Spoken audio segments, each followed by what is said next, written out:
that, Mr. Man. They also call them cereals. I don't. I'll wait to see it. I'll wait to see it. Okay, great. Okay, great. There is a betrayal of sorts. Um, but yeah, no, I mean, it's just such a fun group. Like I really lucked out. Like I really lucked out. I was talking about this with Sean last night. This, oh my gosh, I'm like dating this person, and like one of our first dates was the first serial I was in, and so he's come every time now, and it's like marking our flirtationship. It's very weird, slash really sweet, but um, yeah, like we've come a long way. We've come a long way, and then it's also like my cast hasn't changed too much, and my director has never changed, which I think is like Emily. I mean, that's also what Serials is too. It's like introducing you to like other artists in the city who like understand garage theater, who understand downtown theater, and who understand like the relationship between the play and the audience. Right? I feel like there's a very distinct relationship between the audience and the performers and the creatives of Serial.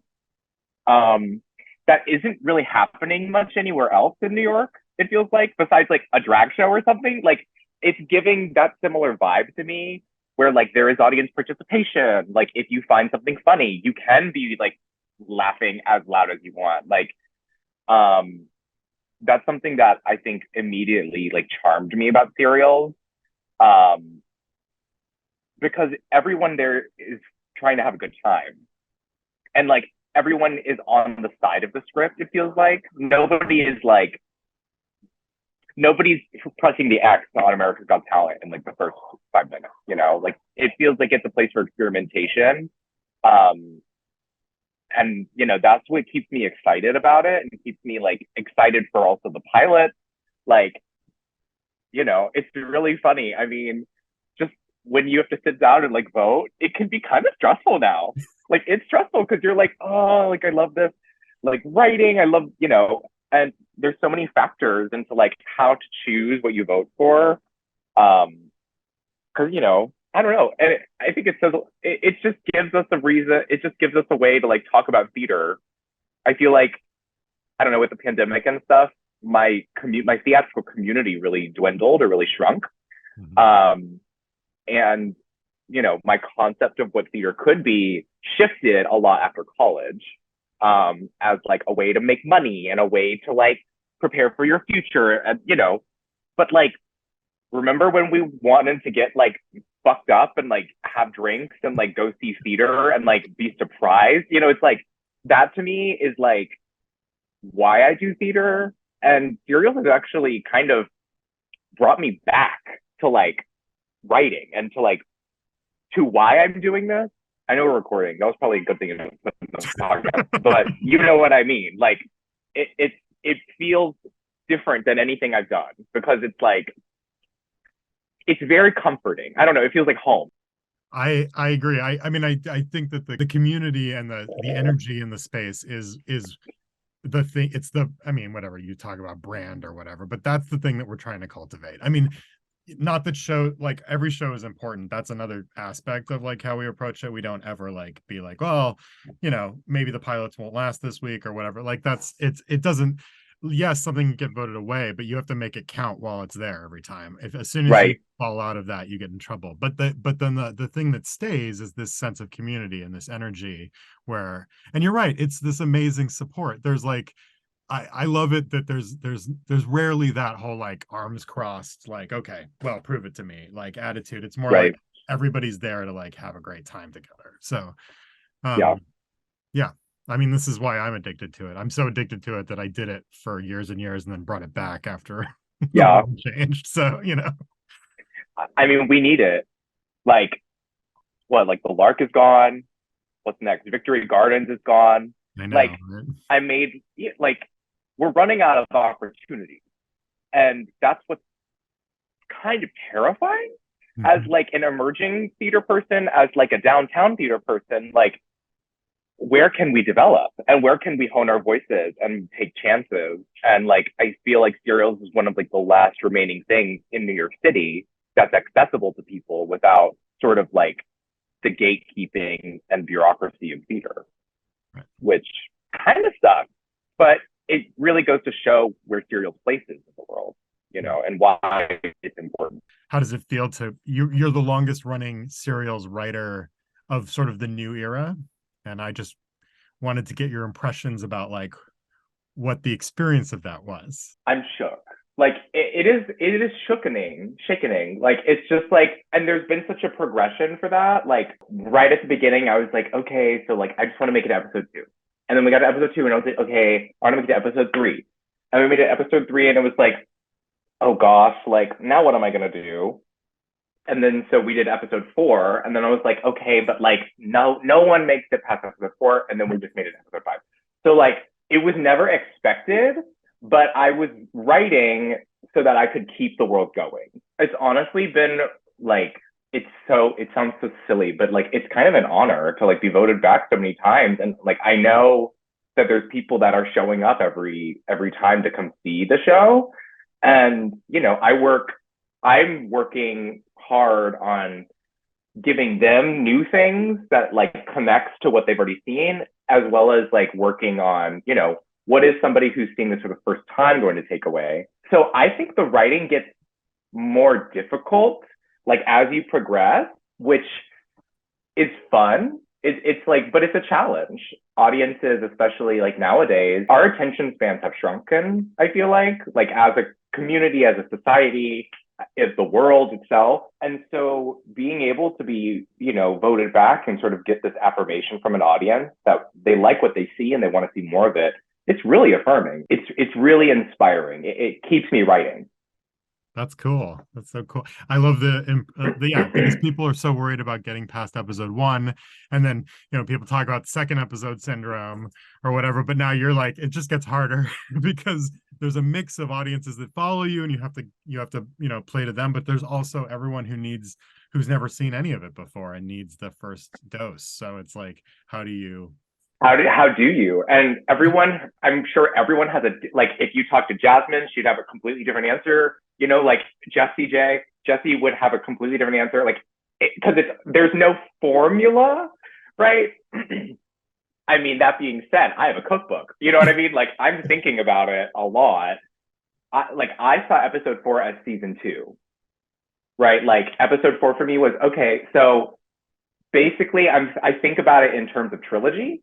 And so it's like, okay, great. Now we're in like the glory hole and we're in the devil place, you know, bum, bum, ba.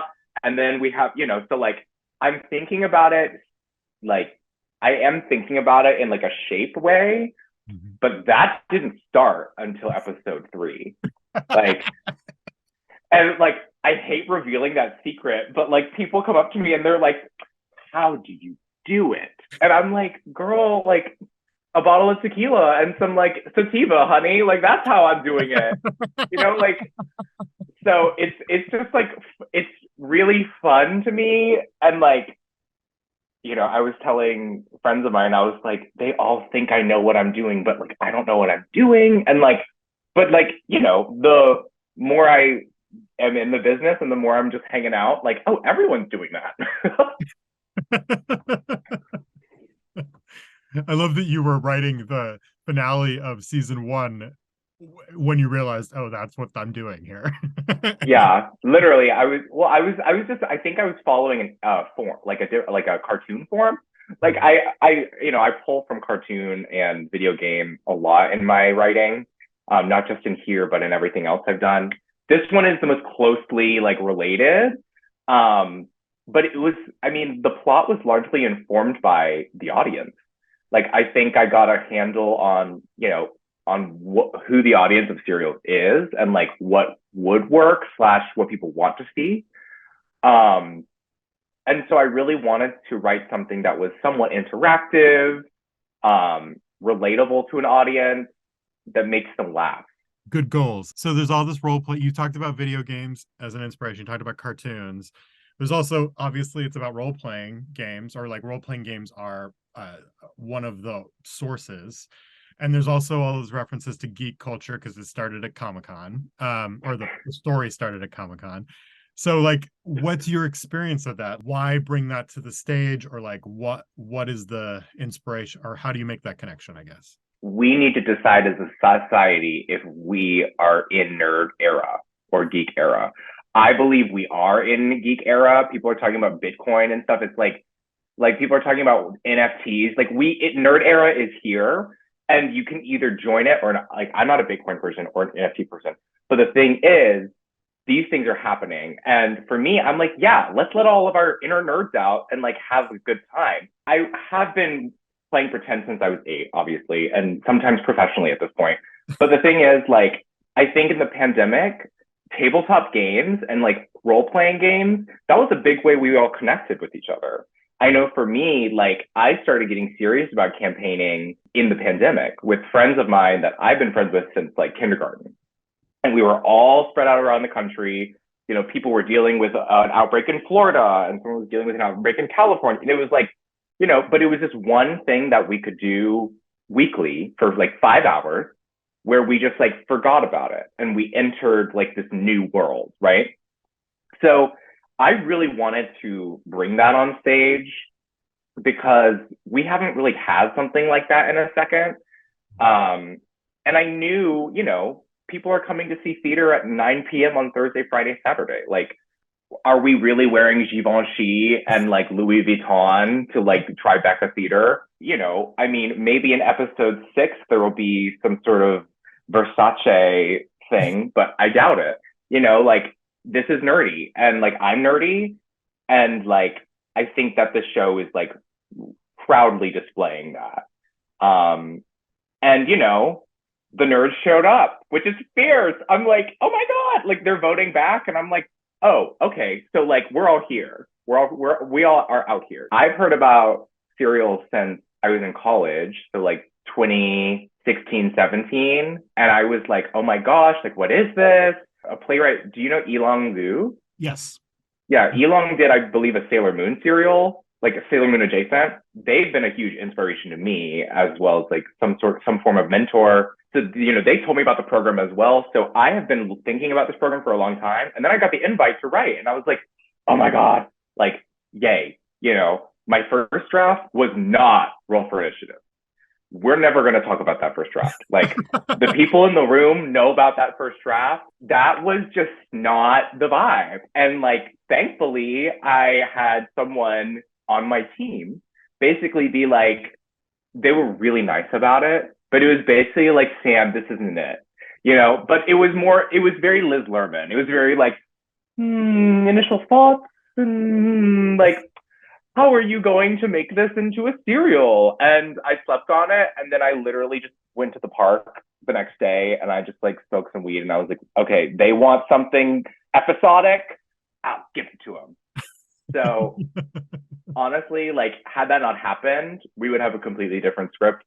But you know, that's the part of the process, the feedback, and being able to take on the feedback. Right. You know, I think, like, of course, you know, basically someone being like, Sam, what you wrote is a bad idea. That could hurt for like 5 minutes, but then think about like, okay, well, they want this to move on. Like, you know, they want the writing to be the best it can be. And so, you know, sleep on it, wake back up, brush your teeth, and get back to work. I think it was Michael was telling me about the conversation y'all had afterwards or whatever. And then we read your new script, like literally when it arrived in the email. We were all sitting in the green room. It arrived, and it was Michael, me, and like 2 other people that weren't on the team, and we all just read it right there on the spot. And we were like, oh, well, that's all different. That's amazing. We love this. Let's do this. You know. So yeah, being nerdy is very vulnerable. Like, going there, and at the beginning, it is very vulnerable. And so you're like, is this going to be good? You know, but like, if I have, the thing is, it's specific, because it is nerdy, because you know where it's coming from. And I think that's why people love it. And that's why people like see themselves in it, is because like, it is stuff that is like somewhat embarrassing, like in normal society, but like, because it's specific enough, like people see themselves in it, as opposed to the first one that was a lot more general. Yeah. No, I think that's dead on what the difference was between them. Mhm. You have put a lot of monsters on stage. I mean, I remember all the head scratching in the first rehearsal around a biblically accurate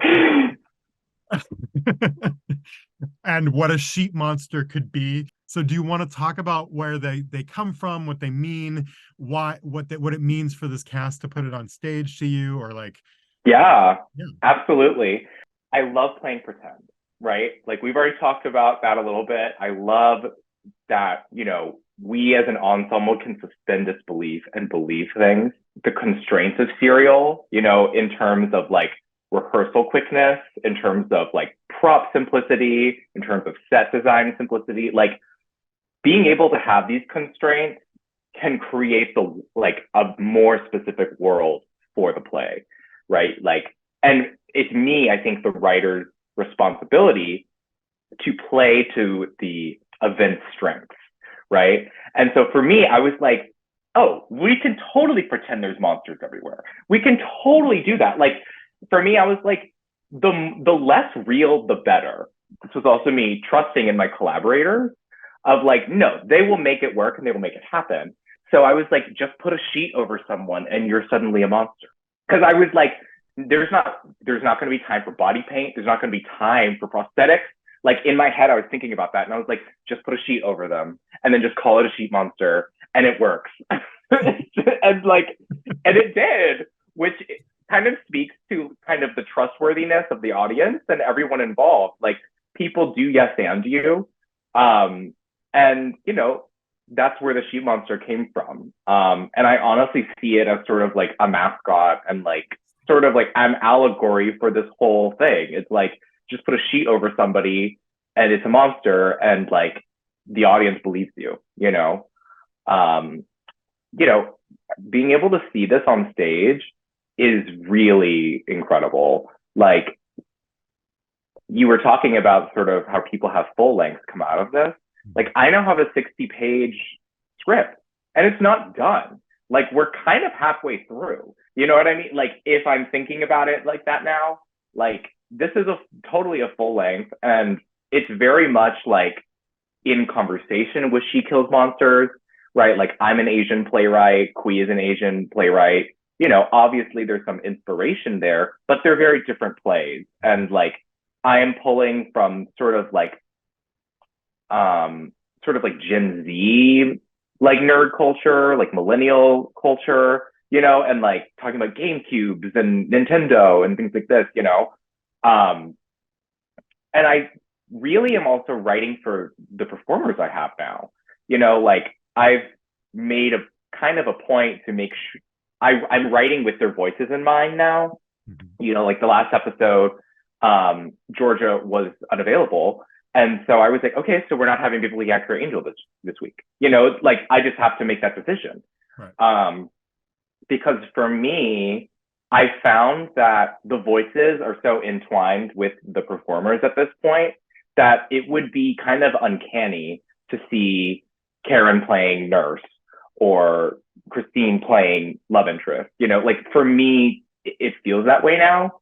There was Joshua Nasser was in that first episode as Lucky, right? And then they weren't on the team anymore. So I was like, okay, so am I gonna have Lucky? Is this new person gonna play Lucky? No. And I was like, okay, we'll have a death because that's kind of funny. Like in the grand scheme of the whole play, there's a sheep monster and now someone's died, like silly. But it was totally a logistical move because I was like, I want Emily to have a completely new character. And so I've been able to really kind of work with the ensemble and, who's the monster this week? Who's, like, there's a lot of questions in my head as I'm writing, but it somehow works out. It's a kind of a secret, but the first project I worked with or on at the Flea when I first joined as a resident artist in 2011 was She Kills. I was the deck manager during the 56 performance run. And I fixed the Wow. buckets after every performance. to the point where they were just barely, like, I had super glued every piece to every other piece by the, but it was Right. inspiring. Kui was amazing. Kui also wrote that specifically. They cast the bats that were in it before the writing happened. So Kui had an idea, but it was direct, like with what we're doing with serials, it was directly commissioned to be written for that ensemble of actors, which was Wow. really, I mean, that is addictive. Once you do theater like that, you're like, I mean, the Vampire Cowboys are amazing. Robert and Right. Kui are just unbelievable. Like they're a machine. And so it's a great place to take inspiration from. I also get inspired because I see that thing getting produced everywhere, and I love that play obviously so much. Hmm. But it's beautiful to see that thing have so much life. And Yeah. I hope for our projects are to have that same kind of impact, because they can be, there's like just no context to write that kind of play Right. except in the downtown theater. Like there's just no, like, these It institutions wouldn't feel around us. right. It would feel fake. Yeah. Like had it. I mean, I'm not gonna like name theaters or anything, but like a lot of these larger theaters, that's not their identity. That's not part of their identity. And I feel like with serials, like it's a lot more honest because we are working with limitations. Yeah, totally. It's, yeah, there's just there's no context in which some of these larger theaters would ever, they might even commission the show, they might pay for it, but they'll never produce it. It just doesn't, it won't make any, it'll never make sense Yeah, because of how the system is set up, whereas it can make sense for us.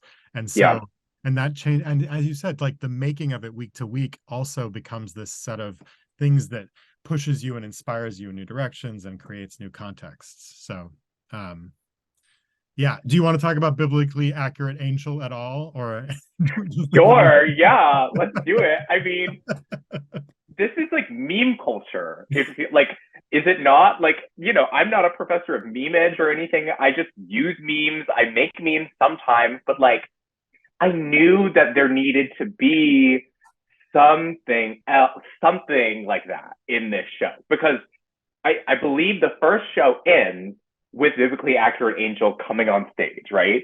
And so we already known Comic Con happened. Like we already know dimensions now exist. We already know we're using a sheet over somebody to say there's a monster on stage, right? And so it just felt like the last little thing to kind of like finish out the flavor of the soup, where it's like, oh, now we have somebody coming on stage with like a bunch of eyeballs on them, and like they're a biblically accurate angel. Um, I was also very excited to see how it would be staged with that. Um, and I think I have created distance between me and the team in like a collaborative, positive way. I work with the team Monday and Tuesday, and then they go off and do it, and then I come see the show. Like there's a really awesome like pass the football back and forth between us. And so for me, I was like, I want to see how they do that. It's funny when you talk about creative distances, because I'm thinking specifically about Georgia and the angel. Georgia in that first episode is making choices about what's the voice of this angel, the voice is very specific. And then she finds out she has to live with it because you guys keep coming back, and that character keeps it. Like, I don't think that an actor would choose that voice thinking, oh, this character's going to be very present. They make that choice when they're like, well, this may come back and I may have to do it one more time. But like 5 episodes later, they're like, oh my God. Like, here we go. Yeah. Yeah. It's so funny. Like for the first, like after the second episode, and we had found out we were going to the third one, Christine was like, should I wear that dress again? And I was like, yeah. And then she just stopped asking after that because it was just like expected that she's gonna wear this dress every episode. And then you wrote it into the episode with Yeah. the demon being like, where'd you get that dress, honey? Yeah. It's a fierce dress. The two last things are to maybe talking about the nurse love interest, and like you're the first one that I can remember, and admittedly I missed the first like 4 cycles of the original serial a million years ago, and have in the years sometimes missed a weekend here or there. But you're the first time I remember there being another ballot question, like a content ballot question.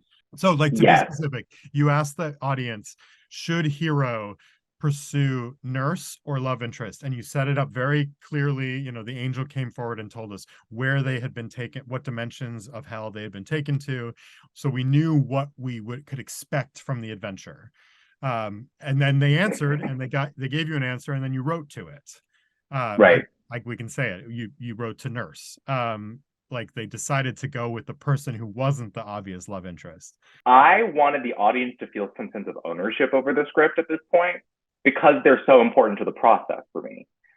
For me, this is a D&D like show. So like there's obviously adventure at play here and choices. And so for me, I hadn't seen something like that happen yet. And I was like, okay, so like, how do I make my show stand apart? How do I make my show unique and different than anything else that's in the lineup? And I was like, oh, duh, like audience participation in this way. This might be like my video game background, but like, you know, Pokemon Red or Pokemon Blue, you know, and they go with different choices. And like, you know, I even thought about doing it, you know, a few more times, but I was also like, that was a really special moment where I gave the audience basically a tree and two paths to switch to. That's how we got here. That's literally how we got here. And we did not rig the votes. The votes were accurate. I checked in with the Board of Elections, and everyone vote. By the way, everyone vote. This is the most important election of our lifetime again. I don't know that this interview is going to get out in time, but hopefully you will be born out. Well, I hope you voted. And if you didn't, what are we honey, you know what future people, you know more than I do about the state of the world now. How does that feel? Cool. Do you have anything you want to plug? It's not necessarily a plug, but I do want to talk about the resiliency of like the American theater of our generation. Sure, we have Broadway. We have these really expensive things, and there's like money and bureaucracy, and the Broadway League is learning about diversity for once. Like these things are happening, and we can like either be discouraged by that or encouraged. And like I look at that and I'm encouraged, but like that's not my life. I'm not like focusing on making the Broadway League a redeeming organization. I don't think any of our responsibility. I think, you know, we need to remember why we're doing this and why we continue to do this. You know, I was always told in college and stuff like, don't do this for the money, you do blah, blah, blah, blah, blah. And like, of course, like, I don't think you should do anything for the money. You need to have some sort of like reason, like, or a passion. Like, I'm doing this because I want to have fun and because it's a way to connect to people that I never would have met before, you know, like, and I think, you know, as we're thinking about theater in like a national, in a global context, what is the function of it? And like, if your function, I mean, for me, it's helping people, it's bringing people together. And, you know, it's very much like a grassroots situation. Like, I think about theater as sort of community building. And, you know, basically, I mean, this is kind of a ramble, but what I'm trying to say here, I don't have a prepared statement. I just wanted to talk about this, is that it can feel really disheartening to be in the entertainment industry sometimes, in the theater industry. It can feel like, why am I doing this? Like, you know, it can feel kind of hopeless in a way sometimes. And I think we should think about that as a community. I mean, as a community, a lot of us are thinking that.